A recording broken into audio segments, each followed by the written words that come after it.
जो किरदार प्ले कर रहे हैं उनका एक ट्रैक है। तो ये पूरी मल्हार जो है ये बहुत कंटेम्प्रेरी टॉपिक पे बनाई हुई फिल्म है। बहुत सारे सामाजिक मुद्दों पे ये बात करती है और बहुत प्यार से बात करती है।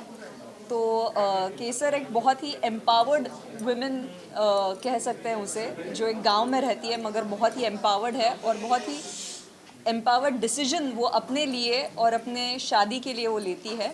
तो ऐसी केसर है।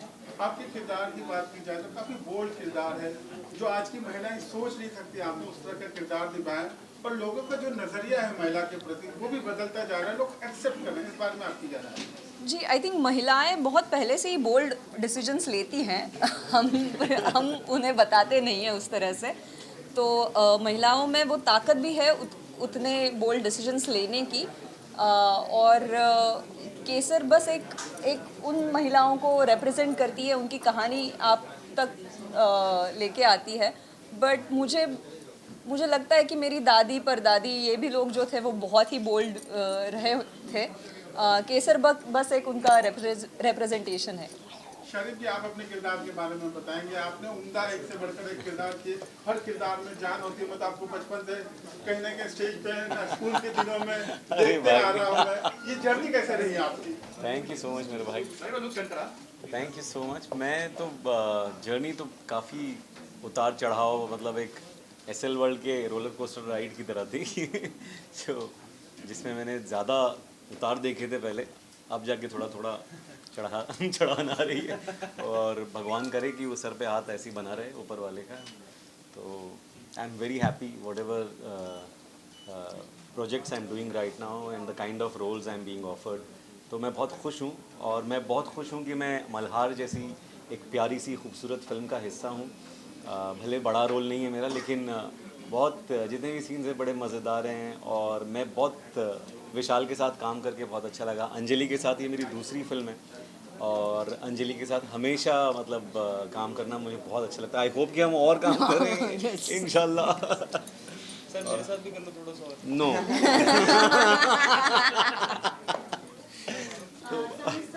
सारे बात दोनों से जानना चाहूंगी। अगर इस फिल्म की बात करें हम, तो सबसे ज्यादा आज मैं आप लोगों से चाहूंगी, आपके लोगों के प्रोजेक्ट अगर हम देखें तो एक से बढ़कर एक प्रोजेक्ट आप लोगों ने किया है। इस फिल्म में क्या खासियत आपने देखा आप दोनों ने स्पेशली कि इस फिल्म को करना जरूरी है सर ऑडियंस को? मैं तो यही कहूँगा, स्क्रिप्ट सबसे बड़ा डिसाइडिंग फैक्टर था मेरे लिए, क्योंकि इतनी बढ़िया लिखी हुई स्क्रिप्ट। हम लोग इतनी स्क्रिप्ट्स पढ़ते हैं ना, जिसमें से कई बार आधे में हम सो जाते हैं, और अगर नरेशन हो रहा है फिर तो, और फिल्म की स्क्रिप्ट बुरी है, तो भगवान ही बचाए। भाग भी नहीं सकते नरेशन भाग भी से। नहीं सकते। पढ़ने के वक्त आदमी फिर भी वो कर लेता है। तो ऐसे में जब आपको एक अच्छी स्क्रिप्ट मिलती है तो वो एक it is like a blessing in disguise. और ऐसी एक खूबसूरत स्क्रिप्ट विशाल ने लिखी है मल्हार की। बहुत काफ़ी मुद्दों को टच करती है बिना कहीं प्रीची हुए, और बच्चों से इन्होंने इतना बढ़िया काम करवाया है। मतलब बहुत बहुत अच्छी मेरा लिए डिसाइड कर, जो आप कह रहे हैं, मेरे लिए वो स्क्रिप्ट था डिसाइडिंग फैक्टर। और मैंने इनकी एक शॉर्ट फिल्म देखी थी, तो इनके ऊपर भी भरोसा आ गया था। और फिर अंजलि है, इन्होंने मुझे बताया, तो फिर गेम ओवर हो गया। अंजलि जी, आपके लुक की बात करें तो बहुत ट्रेडिशनल लुक में आप नजर आ रहे एक सेकेंड, इनका एक जवाब हो जाए। जैसे कि ये 4 अलग अलग स्टोरीज़ हैं, 3-4 अलग अलग स्टोरीज़ हैं, और चारों बहुत अच्छे से राइटिंग लिखी हुई है, बहुत अच्छे से लिखी है, और काफ़ी अच्छा लोगों ने परफॉर्म किया है इस फिल्म में ना, और इन भाई ने भी बहुत अच्छा किया। तो मैं इतना कहूँगा कि राइटिंग बहुत अच्छी है फिल्म की, डायरेक्शन बहुत अच्छा है, और देखने लायक फिल्म है, बहुत ही अच्छी फिल्म बनाई है। सर एक सवाल आप सभी से है। मैं काफ़ी दिनों बाद एक ऐसा पोस्टर देख रहा हूँ मूवी का कि अभी पोस्टर देखो तो गन, बंदूक, बारूद ये सब देखने मिलता है, या फिर बम ब्लास्ट के सीन, गाड़ियों के एक्सीडेंट का सीन, कपड़े भी वेस्टर्न टाइप देखने के लिए मिलते हैं। लेकिन ऐसा पोस्टर मुझे दिख रहा है जिसमें सब कुछ ट्रेडिशनल है, पहनावा वगैरह, ग्रामीण परिवेश से जुड़े लोग और नीचे वगैरह दिख रहे हैं। जो इस तरह का जो प्रयोग किया गया मूवी में, वो क्या आपके विचार क्या है इस बारे में? लोग रिलेट कर पाएंगे क्या? बिल्कुल रिलेट कर पाएंगे। पंचायत इतना बड़ा हिट क्यों है, उसमें तो मतलब वो एकदम हार्टलैंड को फोकस करता है, और लोगों ने उसे इतना सराहा है। मेरे ख्याल से तो उल्टा, कहानियाँ जब अपने रूट से जुड़ी होती है ना, तो लोग उसे और ज़्यादा पसंद करते हैं। इनफैक्ट वो इंटरनेशनल हो जाती हैं फिर। तो मेरे हिसाब से तो वो हमारा प्लस पॉइंट है और आई होप कि ऑडियंस भी उसे उस नज़र से देखेगी और एक फ्रेशनेस, जैसे आपने कहा कि इतने सारी गोला बारूद और बंदूक वाली चीज़ें हैं, तो उनके लिए भी एक ब्रेथ ऑफ फ्रेश एयर होगी मल्हार। सारिद साहब ये भी जानना चाहेंगे, अगर कोई भी फिल्म आती है बॉलीवुड में, उसके प्रमोशन बहुत बड़े पैमाने पे होते हैं, तो इस फिल्म का किस तरह से प्रमोशन आप सभी करते हैं आर्टिस्ट की लोगों तक ये फिल्म पहुँचे? क्योंकि जब भी एक कहते हैं छोटे बजट की फिल्म आए तो कहीं ना कहीं उन लोगों तक नहीं पहुँचती जो एक्चुअल में ये फिल्म सबको देखनी चाहिए। ये इसका मतलब जवाब जो है वो तो प्रोड्यूसर साहब बेहतर दे पाएंगे। हम तो उनके साथ में अवेलेबल हैं, वो जहाँ बोलेंगे हम वहाँ पहुँच जाएंगे। मगर ये लेकिन हाँ, सबसे अच्छी बात ये है कि हमारे जो प्रोड्यूसर है उन्होंने द फिल्म इज़ रिलीजिंग, मतलब 100 से ज़्यादा थिएटर्स में रिलीज़ हो रही है हिंदी में और 50 थिएटर्स में रिलीज़ हो रही है मराठी में। So it's a huge risk that he has taken. ये बहुत ही मतलब बहुत बड़ी बात है और उनका विश्वास भी इस फिल्म पे दिखता है, विशाल के काम पे दिखता है। और ये फिल्म बहुत ही उम्दा बनी हुई है, इतने सारे लोगों ने इतनी मेहनत बना के इस फिल्म को बनाया हुआ है। तो जैसे कि ये कह रहा है कि रूट से जुड़ी हुई कहानी है, एक फील गुड फिल्म है, but at the same time ये बहुत सारे समाज के बहुत सारी जो क्या कहते हैं मुद्दे हैं उन पे बात करती है। तो इट्स ऑल एंड ऑल ये एक पैकेज फिल्म हम कह सकते हैं इसको। सबसे अहम मुद्दा जो फिल्म में दिखाया गया है, कुछ उस पे आप बताना चाहेंगे? जो डायरेक्टर कुछ बताना चाहेंगे अहम मुद्दे पे? बेसिकली ये फिल्म रिलेशंस आई विशाल इथे बेसिकली ये स्टोरी का मेन है कि रिलेशंस, ट्रस्ट और फ्रेंडशिप जो हमें अपने डेली के लाइफ में आनी चाहिए, वो पॉइंट्स मैंने यहाँ पे मेंशन किए हुए हैं मोस्टली। और इसका बेस ही वही है, ट्रस्ट और रिलेशनशिप में और प्यार में क्या होना चाहिए, ये मुद्दे इसमें हैं। अच्छा विशाल जी, इस जर्नी की शुरुआत किस तरह से हुई? 4 पैरेलल कहानियां फिल्म में चलती हैं, इसकी आपको प्रेरणा कहाँ से? बेसिकली ये जो स्टोरी है ये 2 छोटे बच्चों के ऊपर थी और साइमल्टेनियसली एक गांव में ये स्टोरी बन रही थी। तो उसमें रिलेशंस बॉन्ड कैसे बनते जाते हैं और जो इमोशंस और लव कैसा होना चाहिए उसका ट्रैवल थोड़ा सा इसमें मैंने ये किया है। इस फिल्म की यूएसपी आपको क्या लगती है? लोग क्यों देखना पसंद करें? क्या यूनिक सेलिंग पॉइंट है आपको लगता है? आज जहाँ पर ग्लैमर लुक लोगों को देखना बहुत अच्छा लगता है, बहुत लार्जर देन लाइफ फिल्म देखना पड़ता है, मज़ा आती है, तो ऐसे में गांव पर आधारित एक गांव की फिल्म है, कैसे लोग रिलेट करेंगे, क्यों देखना चाहिए? ये फिल्म का सेलिंग पॉइंट और देखना का मतलब कमर्शियली ऑडियंस देखेगी तो इसकी सिंप्लिसिटी बहुत है और रूट से मिट्टी वाली फिल्म है, जो रूट से गांव की फिल्म बनी हुई है, इसलिए ये देखी जाएगी। इस फिल्म को देख के लगता है कि खासकर अवार्ड्स के लिए बनाई गई है। Yes. क्या इस तरह की कहीं ना कहीं पीछे कल्पना थी आपके दिमाग में? यस, ये मतलब फेस्टिवल और कमर्शियली भी सब एज ग्रुप के लोग ये फिल्म देख पाएंगे, छोटे बच्चे से लेके सब एज ग्रुप के।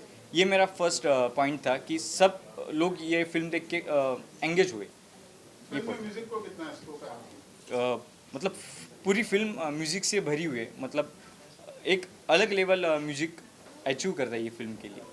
विशाल से आपसे जानना चाहूँगी, जब ये फिल्म आती है तो सबसे बड़ी स्टोरी से पहले एक राइटर की कहानी आती है, तो एज अ राइटर एक साथ एक फिल्म में 4 कहानी दिखाना कितना चैलेंजिंग होना, जो डायरेक्टर एक फिल्म में कास्ट करना आपके लिए कितना चैलेंजिंग? बहुत चैलेंजिंग था क्योंकि एक ही स्टोरी नहीं थी, इसमें साइमल्टेनियसली 3 स्टोरी है और सबके कैरेक्टर्स उतने ही इंपॉर्टेंट थे, तो सबके कैरेक्टर्स और स्टोरी को बैलेंस करना बहुत हार्ड वर्क था। बट उसको प्रॉपर स्क्रीन प्ले और स्टोरी नरेट होने के बाद और छोटे छोटे मतलब कैरेक्टर्स ने इतना अच्छा परफॉर्म किया, इसलिए मेरे को एक्स्ट्रा किसी को ज़्यादा इफोर्ट्स लगाने की ज़रूरत नहीं, उसका फ्लो फिल्म का एक अच्छा बनते गया।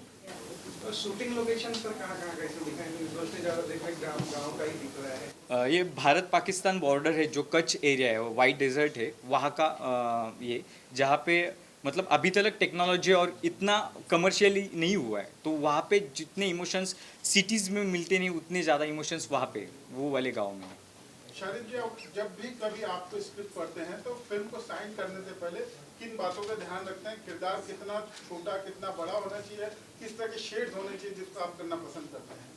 मैं जब कोई स्क्रिप्ट पढ़ता हूँ तो मेरे लिए जो किरदार है मेरा वो मायने रखता है बहुत ज़्यादा, लेकिन उसकी लेंथ मेरे लिए मायने नहीं रखती है कि वो हर फ्रेम में नज़र आए और सिर्फ कहानी उसी के इर्द गिर्द घूमे। ऐसी कोई मतलब लालसा नहीं है अंदर। मतलब ऑफ कोर्स जब मिलता है तो वो उसमें कोई एतराज़ भी नहीं है, लेकिन कहानी में जो किरदार है वो बहुत अगर उसका इंटेग्रल पार्ट होना चाहिए। अगर वो निकल गया तो फिर कुछ एक लिंक टूट गया। वो अगर है और मुझे उसमें करने के लिए क्या मिल रहा है, किन लोगों के साथ में मैं वो फिल्म कर रहा हूँ, डायरेक्टर कौन है, वो बहुत इम्पॉर्टेंट है। और स्क्रिप्ट कैसे लिखी गई है, बाकी के कास्ट कौन है, क्योंकि टीम का अच्छा होना बहुत ज़रूरी होता है। क्योंकि हम एक अच्छा खासा वक्त साथ में बिताते हैं जब एक फ़िल्म करते हैं, तो अगर आप जब हम मिल रहे हैं अगर तार ना मिले तो फिर वो शूट पे भी फिर गड़बड़ हो जाती है। तो इस वजह से वो एक बेसिक एक वेवलेंथ मैच होना बहुत ज़रूरी है डायरेक्टर के साथ खासकर। तो मैं ये सारी चीज़ें देखता हूँ, फिर उसके अलावा पैसे भी थोड़े देख लेता हूँ। आप क्या कहना चाहोगे किस तरह का आपका एक्सपीरियंस रहा इतने बड़े बड़े आर्टिस्ट के सामने? किस तरह का एक्सपीरियंस रहा आपका पूरे आर्टिस्ट के सामने शाबाश एक साथ परफॉर्म करना, 3 कैरेक्टर जब एक फिल्म में दिखाए जाए तो अपने कैरेक्टर को लेकर कितना सबकॉन्शियस रहना? तो जैसा शाहरुख सर ने कहा कि भाई मतलब जब फिल्म जब सुनाई गई तो पेपर पे it was an amazing film. सबसे पहली चीज़ तो ये। उसके बाद मुझे पता लगा कि उसमें I am paid against opposite Anjali, तो बस हो गया बात खत्म। मेरे लिए ऑनेस्टली बताऊँ वहाँ पर फिल्म खत्म थी। मैंने कहा मैं ये फिल्म कर रहा हूँ, there is nothing more to it. मुझे तो बाद में पता लगा कि विशाल ने एक शॉर्ट फिल्म की थी जो उसने मुझे बाद में दिखाई, और उसके बाद उसको देख के मुझे और ज़्यादा विश्वास बढ़ गया। That is true. पर ऑनेस्टली स्टार्टिंग में सिर्फ और सिर्फ स्क्रिप्ट और मुझे पता लगा था कि अंजलि करने वाली। शाहरुख सर का तो बाद में पता लगा, मुझे पता भी नहीं था। शूट पे मिले हम। तो शूट पे मिला। So suddenly he fail in love with me. उल्टा हो चेंज हो गया, मेरा हिसाब चेंज हो गया। आए थे अंजलि के लिए, मेरे प्यार में पड़ गए। आपका किस तरह experience? Please. Hi hello everyone. So this apparently is my first film. तो मैंने खुद को बड़े स्क्रीन पर फर्स्ट टाइम देखा, तो definitely this was an overwhelming experience, but I don't think I could have asked for anything better, because as I said team को भी फिल्म देखने के बाद मेरा यही एक मैसेज था कि it is all about elevating each others game. कोई एक आदमी अच्छा करे, बाकी तो it was all like all the strings coming together to create a beautiful melody, and this is what I feel about everybody else's performance, not just actors but all those people who've worked really hard behind the camera. So kudos to the entire team, and I'm really happy and grateful to be a part of this wonderful collaboration. मैं चाहूंगी आप दोनों जन भी centre में अपने experience actually ये heroes हैं। हाँ, हमारे फिल्म के एक्चुअल स्टार्स ये हैं। श्रीनिवास, एक सवाल मैं आपसे पूछना चाहूंगा। आपके किरदार को बहुत ही बखूबी से दिखाया गया। आप शायद सुन नहीं पाते थे, बराबर। वो जो एक सीन है जहाँ पे हीरोइन है, उसकी डेथ हो जाती है, जहाँ पे आप आते हैं, उस इमोशन के बारे में कुछ बताएंगे? उसके लिए आपको क्या गाइडेंस मिली थी, वो कैसे रहा, और आपका किरदार उसके बारे में? मतलब आपने जो सीन बोला एंड का, तो पहली बात बताओ तो इसने मुझे सिखाया कि रोना कैसे।